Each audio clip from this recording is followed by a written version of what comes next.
वास्तव में ये जो बिल लाया गया है, राजस्थान राज्य अनुसूचित जाति अनुसूचित जनजाति विकास निधि संशोधन विधेयक 2022, इसकी भावना अच्छी है। इसके पीछे आने वाला भविष्य अच्छा बने, ये इसके अंदर समाहित है। मंशा अच्छी है, इसमें कोई दो राय नहीं हो सकती। बिल बहुत लेट लाए, राजस्थान इसमें बहुत पीछे रह गया। ये बहुत पहले आना चाहिए था, क्योंकि इस विधानसभा में एक लंबे कालखंड तक हम हमेशा चर्चा करते रहे थे शेड्यूल कास्ट शेड्यूल ट्राइब के लिए उनकी जितनी आबादी है उसके अनुसार उनका बजट का एलोकेशन होना चाहिए और उनके लिए खर्च किया जाए, ताकि सामान्य जनता के साथ उनका बराबरी का हिस्सा बन करके वो उनके साथ चलने के लायक बन जाएं। इसके पीछे भावना ये थी। और मैं सोचता हूँ कि पूर्व मंत्री बैठे हैं दयाराम जी खेरवाड़ा वाले, आपने भी देखा होगा, हमने महाराष्ट्र पैटर्न के बारे में बड़ा आग्रहपूर्वक प्रयास किया था कि 8% जो अपना टोटल बजट है उसका महाराष्ट्र पैटर्न के हिसाब से खर्च होना चाहिए, लेकिन अपन उसका टारगेट को भी अचीव नहीं कर पाए। इस बजट में वो मंशा जाहिर है, उसका स्वागत करता हूँ मैं सच में, कि जितनी आबादी है उस आबादी की अनुपात से राज्य का जो बजट बनता है उतना पैसा उस समाज के विकास के लिए खर्च होना चाहिए। पर यह कहा है, लागू कितना कर पाते हैं ये हमारी कमजोरी है। मैं सोचता हूँ इस कानून में प्रावधान है और अगर हम प्रयत्न करें सब लोगों की मंशा के इस बात में, तो निश्चित रूप से कानून बहुत ही एक तरह से राजस्थान की उस शेड्यूल कास्ट और शेड्यूल ट्राइब के समाज को बहुत तेज़ी से आगे लाने में सफल हो जाएगा। मैं सोचता हूँ कि लेकिन जो कुछ भी मैंने समझा और पढ़ा है उससे मुझे लगता है कि हम इस चीज़ को अचीव कर पाएंगे नहीं। कारण क्या है कि जब हम इतना पैसा बजट का अगर दोनों को मिला लें तो लगभग 1/3 हो जाता है। अब 1/3 के हिसाब से हमारा इस साल का जो टोटल प्लान बजट है वो 3,55,222 करोड़ का है और 1/3 का मतलब 1 लाख से अधिक इन दोनों समाजों के लिए हमारा बजट का एलोकेशन होना चाहिए और वो उन्हीं पर खर्च होना चाहिए, ताकि उनका डेवलपमेंट हो बहुत तेज़ी से और जो बहुत पीछे रह गए उनको हम बराबरी में लाने में सफल हो जाएं। इसकी भावना तो ये है। लेकिन जो बिल बनाया है, जो कुछ भी आप एक्ट बना करके यहाँ लेके आए हो, भावना आपकी अच्छी, मैं स्वागत करता हूँ, लेकिन इसके आधार पर आप इसको अचीव नहीं कर पाएंगे, क्योंकि उसमें जिस प्रकार की तैयारी चाहिए। आपने क्या है कि स्टेट लेवल पर तो कमेटी के बारे में मुख्यमंत्री जी को अध्यक्ष बना दिया, आपने जो है ना चीफ सेक्रेटरी साहब की अध्यक्षता में एक कमेटी बना दी, लेकिन जब तक आप इसके कमेटियों को नीचे जिला और आपके संभाग वो जो नीचे आपका ब्लॉक लेवल है वहाँ तक की अगर आपकी कमेटियाँ बन कर के और उनके इस विकास के पैसे को वहाँ से लेकर प्लानिंग कैसे ऊपर आए और फिर उस प्लानिंग के आधार पर स्टेट की जो कमेटी है वो निर्णय करके अगर उस पैसे को खर्च करे, वहाँ की नीचे की जो यूनिट बनती है उसमें वहाँ के सारे जनप्रतिनिधि उसमें रहें, जिला लेवल की कमेटियाँ बने उसमें उस प्रकार के जनप्रतिनिधि रहे और वो नीचे से आने वाले हर विभाग के काम के प्रस्ताव आगे से आगे पहुँच करके स्टेट लेवल की कमेटी तक आकर के फिर उसके डेवलपमेंट। क्योंकि अब तक क्या होता है कि हम अपने अपने विभाग को पैसा देते हैं, PWD को 20 लाख दे दो, 50 करोड़ दे दो, 40 करोड़ दे दो, एक तरह से हम खैरात बांटने का काम करते हैं इतने वर्षों तक। जो कुछ भी बजट हमको मिलता है वो भी हम इन विभागों को आइडेंटिफाई कर देते हैं, ये विभाग खर्च करते हैं या नहीं करते हैं, पड़ा रखते हैं या ऐसे ही झूला खाने की जैसी स्थिति बनती है, उसकी कोई प्रॉपर मॉनिटरिंग की अभी तक व्यवस्था नहीं है। आपकी भावना इसके अंतर्गत है, लेकिन मेरी आपसे विशेष रूप से प्रार्थना है कि ये जो 2 बातें हैं जिसके बारे में आप स्पष्ट करिए। एक तो ये है कि ये जो आपका 5वीं अनुसूची भी, ये जो अनुच्छेद 244(1) है जिसमें राज्यपाल को विशेष प्रकार की शक्तियां है शेड्यूल एरिया के लिए। राज्यपाल समय समय पर शेड्यूल एरिया में अगर किसी भी प्रकार का परिवर्तन करना चाहे, किसी प्रकार का संवर्धन करना चाहे तो करें। इस शेड्यूल एरिया का लाभ मिलकर के ही मेरे उस ट्राइबल क्षेत्र में, जहां पहले आरक्षण केवल राजस्थान का 12% ही था ट्राइबल का, उस 12% में सारा राजस्थान आता था, लेकिन शेड्यूल एरिया का लाभ लेते हुए कानून में तरमीम की कि उस क्षेत्र की आबादी को ध्यान में रखकर 45% शेड्यूल एरिया में ट्राइबल को स्केल नंबर 1 से लेकर 6 तक भैरव सिंह जी के समय पर, और उसके बाद वसुंधरा जी ने इसको स्केल नंबर 1 से लेकर 9 तक की जितनी भी सर्विसें होगी उसमें वहाँ का 45% ट्राइबल को सिलेक्शन मिलेगा। और उसके कारण से आज मेरे उस क्षेत्र में 4-5 घर के बाद कोई न कोई एक छोटी मोटी सरकारी नौकरी में अब बच्चा प्रवेश कर रहा है। तो ये जो शेड्यूल एरिया का जो पावर राज्यपाल को है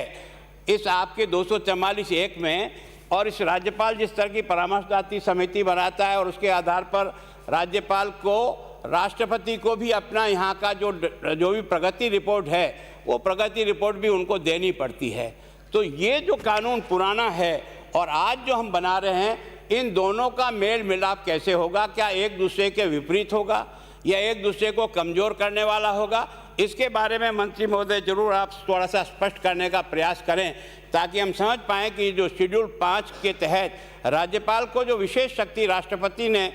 इस संविधान के अनुच्छेद 5 के तहत दी है, इसके कारण से हमारे इस नए कानून आ जाने के बाद इसकी क्या स्थिति होगी, इसके बारे में हमको विचार करना चाहिए। और आपने जैसा कहा, क्योंकि हम लोग सालाना अभी जो मुख्यमंत्री ने घोषणा की 500 करोड़ रुपए इसको देंगे, अब 500 करोड़ की जगह आप आबादी की आधार पर जब पैसा ट्रांसफ़र कर रहे हो तो निश्चित रूप से ये फाइनेंशियल जब इसमें इम्प्लीमेंटेशन आ गया तो इसके कारण से हमारे इस विधेयक के पीछे है ना, इसमें वित्त का भी एक पैरा इसलिए लिखा है कि ये पैसा हमारा कंसोलिडेटेड फंड से उसमें जाने वाला है। इसलिए तो इस बात को ध्यान में रख कर के कई राज्यों ने कानून बनाए हैं, हमने उस कानून को बहुत पोंचा बना दिया। मेरी प्रार्थना है जिद मत करो। मैं सोचता हूँ जब हमने इतना बड़ा मन करके इस समाज को उस लाइन पर लाने की कोशिश की है जिसकी हम वर्षों से कल्पना कर रहे थे, उसका इसमें आधार है। लेकिन इस आधार को जब तक हम बाकी राज्यों में जो बनाया है कानून उसको ध्यान में रख करके अगर हम अपने कानून को उस तरह से ड्राफ्ट करें तो निश्चित रूप से जिस लक्ष्य को हम प्राप्त करना चाहते हैं आने वाले मेरी धारणा है कि अगर हमने इसको धरती पर उतार दिया और ईमानदारी से इसका पालन करा दिया तो 10 वर्ष में हम ये जो खाई है दोनों के बीच में, सामान्य समाज और उस समाज के बीच में, ये खाई बिल्कुल पटने की स्थिति में आ जाएगी। कृपा करके जब इतना बड़ा काम हम कर रहे हैं तो इसको थोड़ा सा विचार करके आप निश्चित रूप से करें, इतना मेरा आपसे आग्रह है। मैं सोचता हूँ कि कर्नाटक ने इसके बारे में यही है the Karnataka schedule caste and schedule tribe allocation and tribal, ये जो है कानून उन्होंने 2013 में बना दिया था। इस 2013 के कानून में उन्होंने जो प्रोविज़न किए, मेरी आपसे विनम्र प्रार्थना है कि आप उस कानून को उसी रूप में लाने का प्रयास करो तो हमारी ये सारी मेहनत है ये बहुत अधिक सफल होगी। उनके सेक्शन 11 में है the implementation of the schedule cast सब एलोकेशन और ट्राइबल सब एलोकेशन स्कीम इन डिस्ट्रिक्ट। उन्होंने कानून में ही प्रोविज़न कर दिया कि आपको डिस्ट्रिक्ट पर भी इसी प्रकार की there shall be district monitoring committee in each district which shall be responsible for the implementation of these scheduled caste or scheduled tribe district consulting following members। उन्होंने मेंबर भी बनाए हैं इसमें कितने, इसमें जो है ना आपका डिप्टी कमिश्नर अपने यहाँ कलेक्टर हो सकता है, मेंबर ऑफ लेजिस्लेटर अपन जो विधानसभा के सदस्य हैं वो सदस्य इसमें हैं। जहाँ कहीं सेकंड सदन और बना हुआ है तो वहाँ उनके मेंबरों को भी लेकर के chief executive officer of the जिला पंचायत का सीईओ का इसमें मेंबर है। इसी तरह से दी जॉइंट डायरेक्टर एग्रीकल्चर इसमें है, पीडब्ल्यूडी का इंजीनियर इसमें है, डिस्ट्रिक्ट हेल्थ ऑफिसर इसमें है। इसका मतलब यह है कि जो भी प्लान बन करके आती है अलग अलग डिपार्टमेंट के, वो सारे लोग अगर इस डिस्ट्रिक्ट कमेटी में रहें और उनके सुझावों से छन करके उस एरिया की आवश्यकता क्या है वो जब ऊपर तक आए और उसके आधार पर हमारी जो स्टेट की जो मुख्यमंत्री की अध्यक्षता में जो कमेटी है वो कमेटी उसको फाइनल करके फिर उसको ज़मीन पर उतारने का प्रयास करें तो मैं सोचता हूँ हर डिपार्टमेंट की मॉनिटरिंग होगी प्रॉपर और उसके कारण से ठीक प्रकार से इस काम को कर सकेंगे। इसके आगे भी उन्होंने किया 3 में दी गवर्नमेंट में constitute a taluka taluka level monitoring committee, अर्थात उन्होंने इस एक्ट में ही डाल दिया कि जिला कमेटी भी डाली है,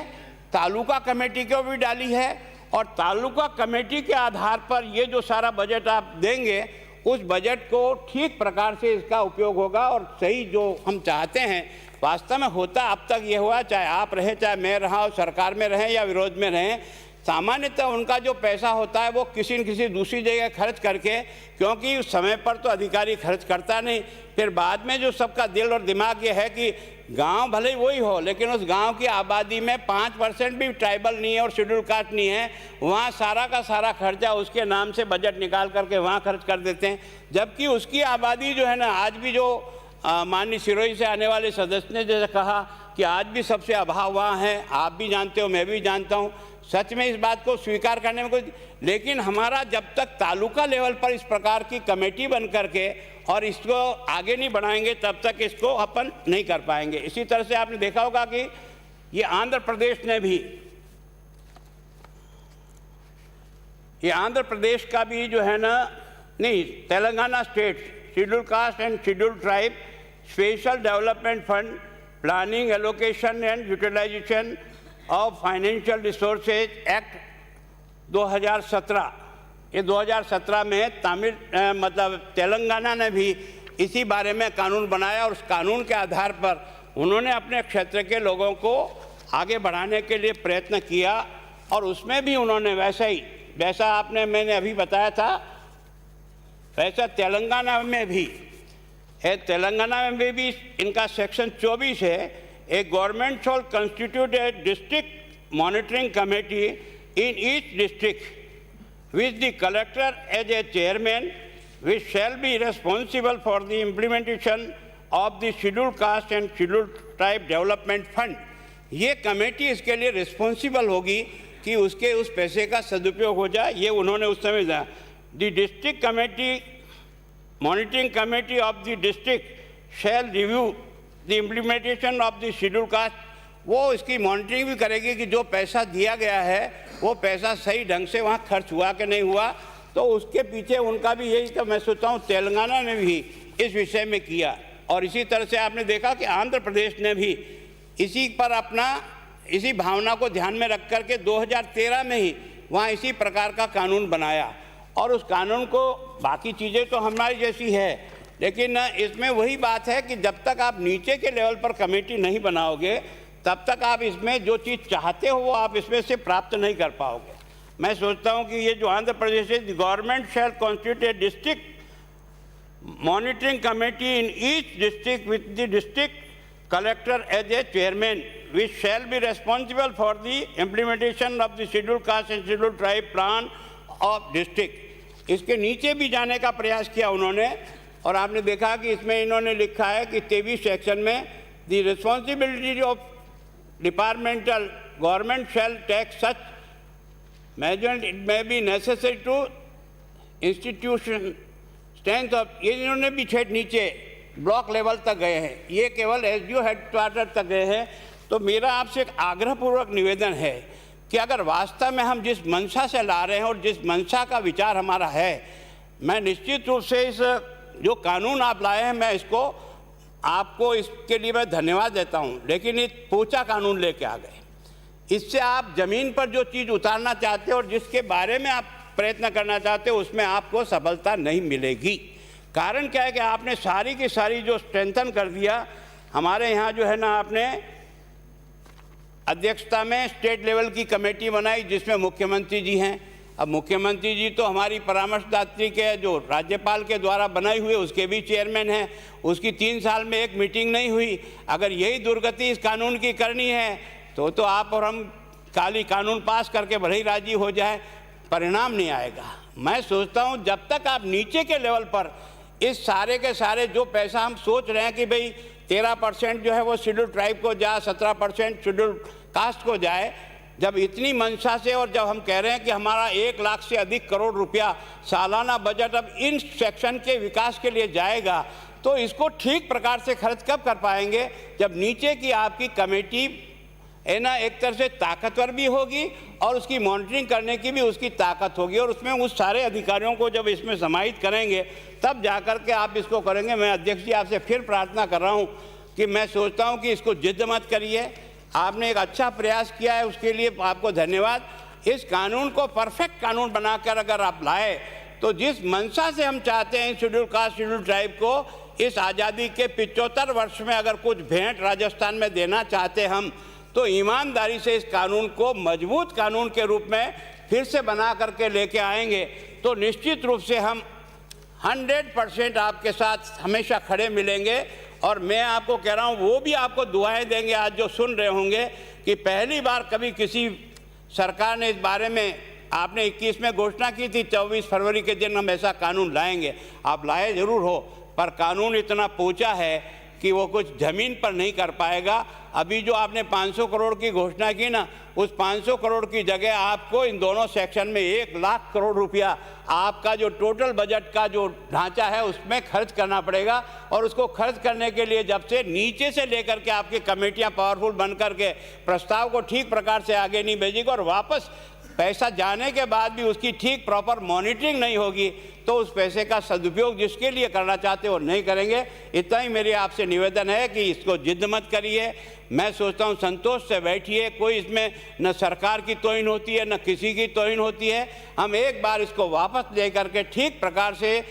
और भी कई लोगों को इन्वॉल्व करके, जो इसमें जैसे आपने कहा था कि कोई कमेटी यहाँ की हमारी कोई IAS ऑफिसरों की बनी हुई है, उन्होंने भी कुछ सुझाव दिए हैं। एक बार इस पर और खुली चर्चा की जाए 4-6 महीने तक, और करने के बाद इस पैसे का ठेठ नीचे तक कैसे उपयोग हो और वास्तव में हम आने वाले 10 साल में उसको अपने बराबरी में लाके कैसे खड़ा कर सकते हैं, इस पर अगर चिंता करने का विषय हो तो इसको एक बार जनमत जानने के लिए भेजिए। माननीय सदस्य, माननीय मंत्री जी।